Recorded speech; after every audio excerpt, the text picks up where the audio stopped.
Hello everyone, ఎలా ఉన్నారండి? అందరు బాగున్నారా? మీరు బాగుండాలి, అందులో నేను ఉండాలి ఫ్రెండ్స్. ఈరోజు నేను వీడియో చెప్పే ముందు నా వీడియో సబ్స్క్రైబ్ చేసి లైక్ చేసి షేర్ చేయండి ఫ్రెండ్స్, ఓకేనా? ఇక నేను చెప్పబోయేది ఏంటంటే బీరకాయ ఎండు రొయ్యలు. మీలో ఎంతమంది చేశారో కామెంట్ రూపంలో తెలియచేయండి, ఓకేనా ఫ్రెండ్స్?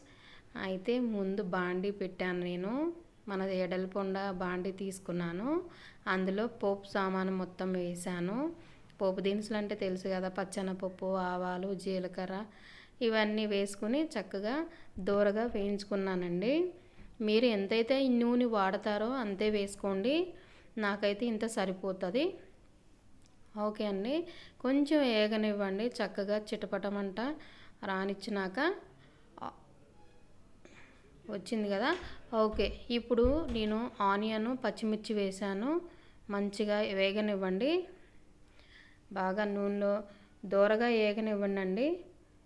తర్వాత వేగనిచ్చిన తర్వాత మీరు కరివేపాకు వేసుకోండి. మంచిగా వేగిన తర్వాత ఎంత బాగా వేగితే అంత టేస్ట్ వస్తుందండి. తాలింపు దినుసులు కూడా ప్లస్ మళ్ళీ ఆనియన్ బాగా వేగనివ్వండి, ఓకేనా ఫ్రెండ్స్? మంచిగా వేగిన తర్వాత మీరేం చేస్తారంటే నీట్గా కడిగి పెట్టుకోండి. బీరకాయలు కట్ చేసి చక్కగా చిన్న చిన్న పీసెస్ లాగా కట్ చేయండి. ఎంత చిన్న పీసెస్గా కట్ చేస్తారో అంత మెత్తగా ఉడికిపోతుంది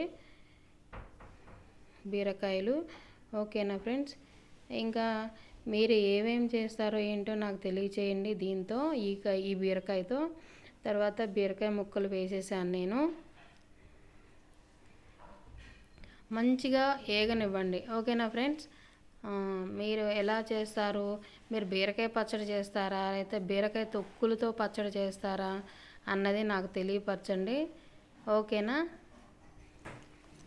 మంచిగా వేగనివ్వండి, ఎంత బాగా తిప్పితే అంత బాగా తాలింపు పట్టిద్ది అన్నట్టు, ఓకేనా ఫ్రెండ్స్?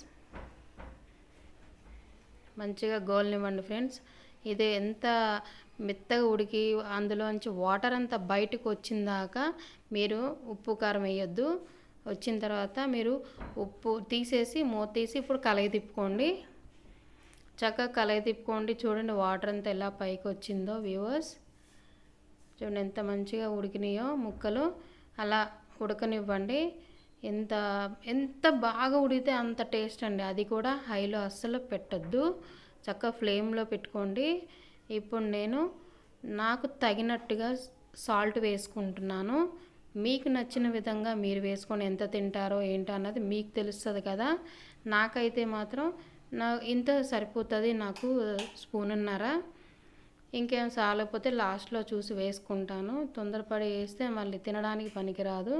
తర్వాత అందులో కూడా మనము వేసామంటే మళ్ళీ ఎండు రొయ్యలు కదా, అందులో కాస్త ఉప్పు తగులుతుంది. ఆ ఉప్పు తగిలిద్ది కాబట్టి చూసి వేయండి సాల్ట్, ఓకేనా ఫ్రెండ్స్? కొంచెం వేగిన తర్వాత నాకు కారం, ఎండుమిర్చి కారం వేసుకుంటున్నాను. ఎండుమిర్చి కారం అంటే నాకైతే 2 స్పూన్లన్నర అయితే పక్కా కావాల్సిందే. మంట అయితే ఏమి ఉండదు ఫ్రెండ్స్ నా కారం. చూడండి నేను 2 స్పూన్లన్నర వేసాను, చక్కగా వేగనివ్వండి. ఎంత బాగా వేగితే కారం వేసినాక ఆ కారం వాసన అనేది పోతుంది, ఓకేనా? ఎంత మంచిగా ఏగనివ్వండి, బాగా ఏగనివ్వండి, చక్కగా సిమ్లోనే పెట్టండి. ఫ్లేమ్ మాత్రం అసలు హైలో పెట్టకండి. మనం అమ్మమ్మల తాతల నాటి నుంచి ఉన్న ఈ కర్రీ అండి ఇది. అప్పటి నుంచి అదే రన్నింగ్ అవుతుంది, ఏమాత్రం కూడా వెనకేయలేదు ఈ కర్రీని. బీరకాయ ఎండు రొయ్యలు కానీ సూపర్ టేస్ట్ ఉందండి. తింటే అబ్బాబ్బాబ్బా ఎంత బాగుందో చెప్పలేను. ఇవన్నీ నేను మా అమ్మ వాళ్ళ ఇంటికి వెళ్తే చేస్తాను, ఇక ఇక్కడ ఉంటే నేను చేయను. మా హస్బెండ్ ఒప్పుకోడు ఇంట్లో నీసు ఎండు చేపలు ఇలాంటివి వండితే.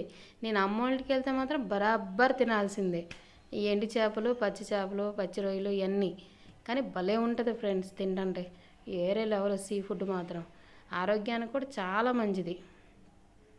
చాలామంది తినట్లేదు ఫ్రెండ్స్ ఈరోజు మాత్రం, ఈ టైంలో ఈ కాలంలో అసలు ఎవ్వరూ తినట్లేదు ఈ ఎండు చేపలు, ఎండు రొయ్యలు అలాంటివన్నీ. చూడండి నేను బాగా ఏగింది, నేను బాగా తిప్పేసుకున్నాను. చూడండి ఎంత మంచిగా ఏగిపోయిందో కర్రీ మొత్తం. దగ్గరికి వచ్చేసింది, ఆయిల్ తేలుతుంది చూడండి. ఇలా ఆయిల్ తేలిందంటే మనకి కర్రీ అయిపోయిందని అర్థం.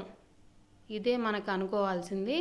మెయిన్ కర్రీ అయిపోయిందా లేదా తెలియటానికి ఆయిల్ మొత్తం పైకి తేలితేనే మన కర్రీ ఉడికిపోయిందని తెలిసిపోతుంది. లాస్ట్కి నేను చిన్నుల్లిపాయలు ఉంటాయి కదా, అంటే వెల్లుల్లిపాయ రెబ్బలు, అవి నేను 2-3 తీసుకుని దంచేసి వేసాను. వేస్తే దాని ఫ్లేవర్ అనేది ఇంకా సూపర్ ఉంటుంది, టేస్ట్ కూడా బాగుంటుందండి. మీరు కూడా ట్రై చేయండి. ట్రై చేసి ఎలా వచ్చిందో నా కామెంట్ రూపంలో తెలియచేయండి ఫ్రెండ్స్. అమ్మమ్మల తాతల నాటిది బీరకాయ కూరది, బీరకాయ ఎండు రొయ్యలు చాలా అంటే చాలా బాగుంటుంది. తినండి, టేస్ట్ ఉందో లేదో చెప్పండి. ఓకే, ఎక్సలెంట్గా ఉంది ఫ్రెండ్స్.